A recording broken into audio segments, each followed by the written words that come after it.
Bismillahir Rahmanir Rahim.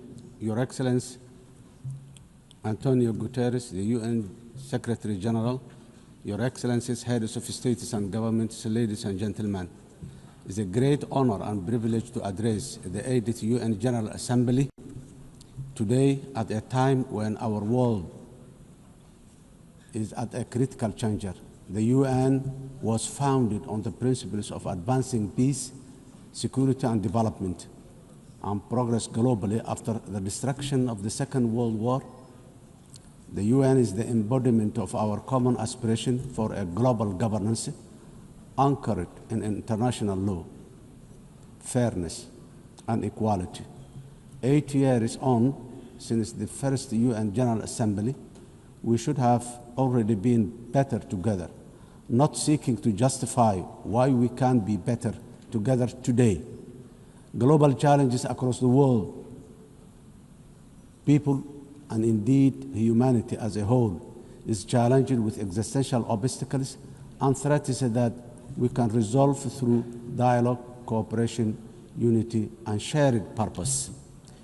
Yet, instead of seeking to strengthen existing and future partnerships and enhancing social solidarity to achieve this, we are in a world of adverse competition and increasing governance uncertainty, where we once strived to ask what's right under the international law. Today, we are witnessing the unapologetic rise of national might to settle disputes. This is a truly dark and dangerous path that threatens the hard-won, rules-based international order we collectively agreed on as UN member states.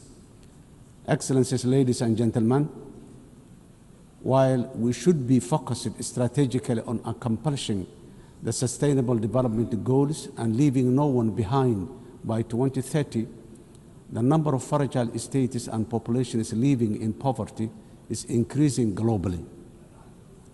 Over 30 member states of the UN today, including my country, Somalia, are classified as a fragile, conflict-affected because of both conflict and social and institutional fragility. When you add the vulnerability stemming from climate change, this number is frightening higher. In addition to this, urbanization is rising at the fastest rate in the human history because of conflict, climate, and lack of economic opportunities in rural communities. Furthermore, foreign security remains a persistent, deadly challenge affecting billions. According to the World Food Programme, 319 million people are facing acute hunger in 67 countries today. These stark and startling facts must give us all pause for reflection and thought. If we, as a community of nations, are serious about achieving common progress and prosperity for all, as envisioned in the Sustainable Development Goals, we must redouble efforts to strengthen multilateralism, solidarity, and shared action for all our people and planet. Excellencies, ladies and gentlemen, Somalia, as a broad non-permanent member of the United Nations Security Council, is working tirelessly to promote the ideals and the values of peace, stability, and shared opportunities across the world. We are actively working with all Security Council members and the wider UN membership to find solutions for peace in the Middle East, Africa, and Europe. Somalia remains deeply concerned by the continued suffering of the Palestinian people. The ongoing violence, displacement, and deprivation faced in the occupied territories, including Gaza, demand our collective conscience and urgent action. We call for an immediate and lasting ceasefire, unhindered humanitarian access, and renewed commitment towards the two-state solution as the only viable path for a just and lasting peace in the Middle East today. Somalia Security Council Excellencies, ladies and gentlemen, Somalia is a unique history of decisively transitioning from conflict to a brighter socio-economic and political and security future. Starting from 2012 is the history of a real national effort supported by truly committed international partners, many of whom are represented in this room today. In fact, Somalia is an evidence that multilateralism and global solidarity can make the world a better, safer, and progressive place. This lived experience is our own government's inspiration for a determinedly working for a more just, peaceful, and progressive world within the UN Security Council during our membership, because we know that we are truly better together. When we all work in unison at home, we are bravely fighting the last remaining pockets of international terrorism while building a strong and sustainable national security architecture. We are working closely with all our valuable international partners in defeating the violence, extremism, ideology, falsehoods, and illicit financial systems that facilitate global terrorism.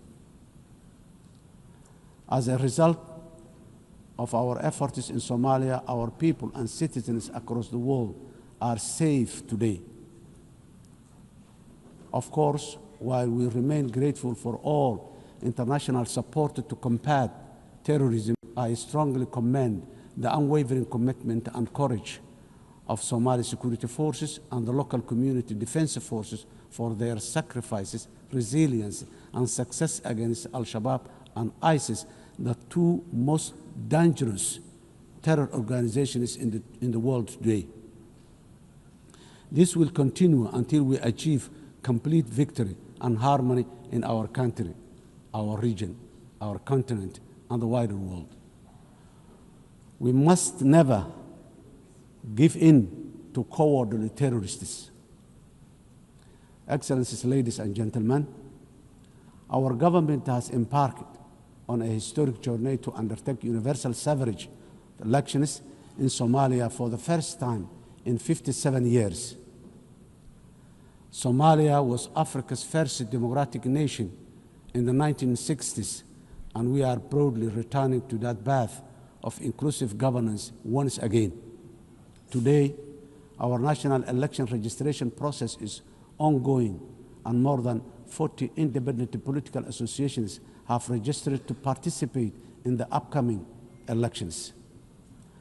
Our national experience is that nothing is better than a people-centered, a people-led, guided by the rule of law to build a unified and prosperous nation in our country.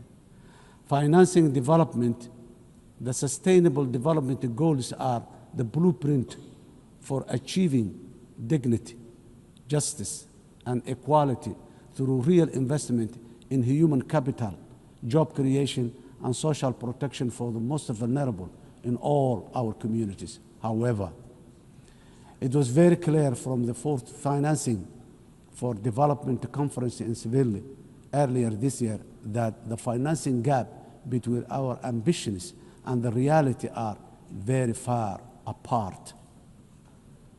Today, developing nations are facing the terrible shock of high debt burden, higher cost of sovereign borrowing, and expenditure on recurrent shocks, which is impossible to budget for annually. The traditional economic model of forecasting predictable expenditure supported by clear revenue streams is no longer this simple. Governments of the developing nations are also now subjected to real-time investment cuts in core developmental activities, including health, education, and basic infrastructure.